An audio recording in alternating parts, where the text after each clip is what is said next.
ಮಾಟ ಮಂತ್ರ ವಾಮಾಚಾರ ಅಂತ ಹೇಳ್ತಾರೆ. ಈ ಪ್ರಯೋಗವನ್ನು ಮಾಡಿದರೆ ನಿಜವಾಗ್ಲೂ ಫಲ ಕೊಡುತ್ತಾ? ಖಂಡಿತವಾಗ್ಲೂ ಕೊಡುತ್ತೆ. ಪ್ರಕೃತಿ ವೇದದ ಮೂಲಕ ನಮಗೆ ಕೊಟ್ಟಿರುವಂತ ವಿದ್ಯೆ ಇದು.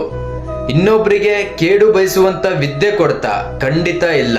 ಇದು ಕೊಟ್ಟಿರುವಂತ ಶ್ರೇಷ್ಠ ವಿದ್ಯೆನ ಇನ್ನೊಂದು ದೃಷ್ಟಿಕೋನದಲ್ಲಿ ನೋಡ್ತಿರುವಂತ ಕ್ರೂರ ಜನಗಳು ನಾವು.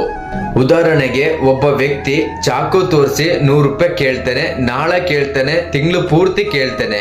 ಅನ್ನ ಸಾರು ತಿಂದಿರುವಂತವ್ರು ನಾವು ಆ ವ್ಯಕ್ತಿ ಕುತ್ತಿಗೆನ ಕುಯ್ಲಿಕ್ಕಾಗುತ್ತಾ? ಖಂಡಿತ ಇಲ್ಲ. ಅಂತ ಸಂದರ್ಭದಲ್ಲಿ ಈ ಪ್ರಯೋಗವನ್ನು ಆ ವ್ಯಕ್ತಿ ಮೇಲೆ ನಾವು ಮಾಡುತ್ತೇವೆ. ತಾತ್ಪರ್ಯ ಏನು ಅಂತಂದರೆ, ದುಷ್ಟರಿಂದ ನಮ್ಮನ್ನ ನಾವು ರಕ್ಷಣೆ ಮಾಡ್ಲಿಕ್ಕೋಸ್ಕರ ಪ್ರಕೃತಿ ಕೊಟ್ಟಿರುವಂತ ಶ್ರೇಷ್ಠ ವಿದ್ಯೆ ಇದು ನಮಗೆ.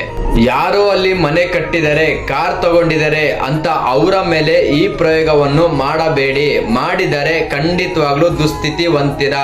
ಮನೆ ಹತ್ರ ಕುಂಕುಮ ಬಿದ್ದಿದೆ, ನಿಂಬೆಹಣ್ಣು ಬಿದ್ದಿದೆ ಅಂತ ಭಯ ಪಡ್ಕೊಳ್ಳುವಂತ ಅವಶ್ಯಕತೆ ಇಲ್ಲ. ಏಕೆಂದರೆ ರಕ್ಷೋ ಭೂತ ವಿನಾಶಸ್ಥ ಪಿಶಾಚ ನಾಶ ಶುಭಃ ಅಂದ್ರೆ ಕೆಟ್ಟದ್ದು ಬಯಸೋರ್ಗೂ ಕೂಡ ಒಳ್ಳೇದು ಬಯಸಿ, ಆ ದೇವರು ಖಂಡಿತವಾಗ್ಲೂ ನಿಮಗೆ ಕೈ ಹಿಡಿದು ನಡೆಸುತ್ತಾನೆ. ನಮಸ್ತೆ.